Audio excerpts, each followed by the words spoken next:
నీ పేరు? నా పేరు ఆదిలక్ష్మ సార్. నేను రామలక్ష్మ కాడ కొన్నాం మేము. ఆమె కొదవ పెట్టుకునేది వేరే ఆమె కాడ. ఈమె కలిసి మాకు ఇచ్చిండ్రు. మాకు ఇచ్చినాక మేము ఇండ్లు కట్టుకొని మళ్ళీ బాగా సుమారుగా చేసుకుంటున్నాక మళ్ళీ ఒకడు పొద్దుటూరు వాడు మాది అని వచ్చిండు. మరి వెంకటయ్య నగర్ వాళ్ళు మాది అని వచ్చిండ్రు. ఈ దూదకల వాళ్ళు ఈదోళ్ళు మాది అని వచ్చిండ్రు. మళ్ళీ మైదుకూరు వాళ్ళు మాది అని వచ్చిండ్రు. మైదుకూరు కాడ పల్లెవాడు మాది అని వచ్చిండు.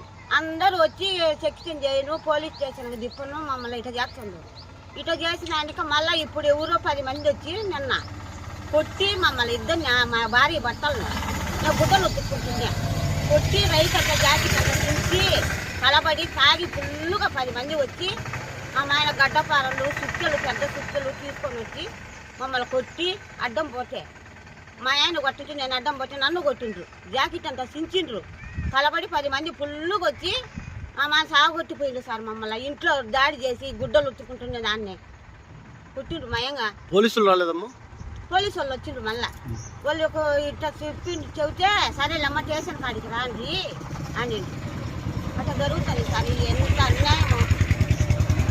వాళ్ళు ఎవరా? ఇంతకుముందు ఎవరన్నా తెలిసిన వాళ్ళమ్మా? తెలిసిన వాళ్ళు కాదు, ఎవరో కొత్త వాళ్ళు. తెలీదు, ఊరు తెలీదు నాకు. ఏ ఊరు అంటే వాళ్ళు చెప్తాను రా, చెప్పడంలే. అంత అన్యాయంగా వచ్చిండ్రు.